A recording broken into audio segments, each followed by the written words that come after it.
Mon travail en tant que conseillère en communication, c'est très varié. Je fais beaucoup de choses différentes. Je fais beaucoup de rédaction, donc des allocutions, des communiqués de presse, de la rédaction pour le web, pour les médias sociaux.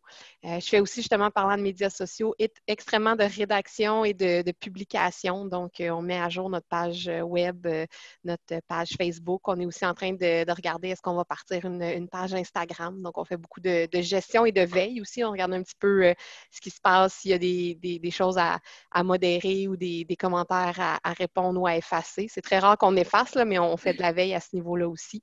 Je fais beaucoup de gestion d'événements, donc la remise de diplômes, les portes ouvertes.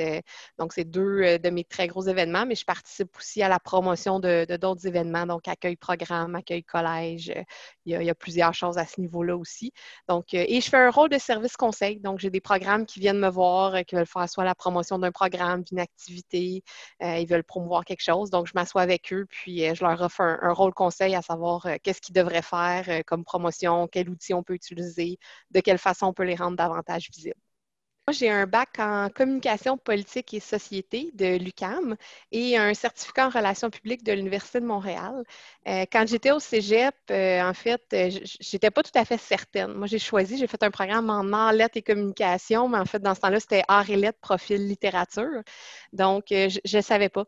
Une journée, je voulais être enseignante, une journée, je voulais être journaliste, une journée, je me voyais comme attachée de presse. Donc, j'avais vraiment envie de faire plein de choses et j'avais l'impression que les communications, ça m'ouvrirait la porte à plein de domaines. Que art et lettres, ce serait ma voie pour trouver ce que j'avais envie de faire. Et je ne me suis pas trompée. Je voulais quelque chose qui était hors de la routine et c'est exactement ce que j'ai eu. Chaque journée est différente, chaque session est différente. J'ai vécu le printemps érable, j'ai vécu, en ce moment, je vis la COVID. On a vécu des tempêtes de neige, on a vécu des grèves. Il y a plein de choses qui se passent. On a accueilli la finale nationale d'Expo Science. On devait accueillir Cégep en spectacle à National. Donc, il se passe tout plein de choses et il n'y a jamais une session ou il n'y a jamais une journée qui ressemble à l'autre. Et c'était, pour moi, les communications, c'était pas mal ça. C'était de m'ouvrir la porte à plein de possibilités et c'est pour ça que j'ai choisi ce domaine-là. C'est drôle parce qu'il n'y a pas de journée normale vraiment quand on travaille en communication parce qu'on ne sait jamais ce qui va nous arriver. Mais tous les matins, là, la première étape, j'ouvre mes courriels, je passe mes réseaux sociaux, je regarde les nouvelles aussi. Là, je me tiens au courant beaucoup en ce moment, d'ailleurs, avec tout ce qui se passe avec la COVID, mais je regarde ce qui se passe dans les nouvelles, je regarde un peu les autres collèges. Et dans le fond, j'établis ma liste de priorités. Donc, est-ce qu'il y a quelque chose de très urgent? Qu'est-ce qui doit être fait en priorité? Donc, j'ai toujours des publications Facebook à faire, j'ai toujours de la rédaction, j'ai toujours des suivis courriels. Donc, tu sais, ça c'est la gestion normale, j'appelle ça la poutine interne.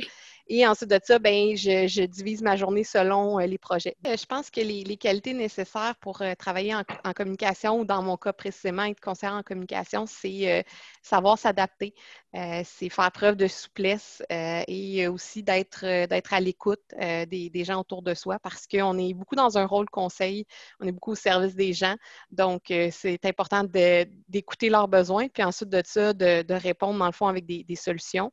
Mais je dirais vraiment s'adapter, c'est la qualité numéro un. Profite de chaque expérience qui va passer.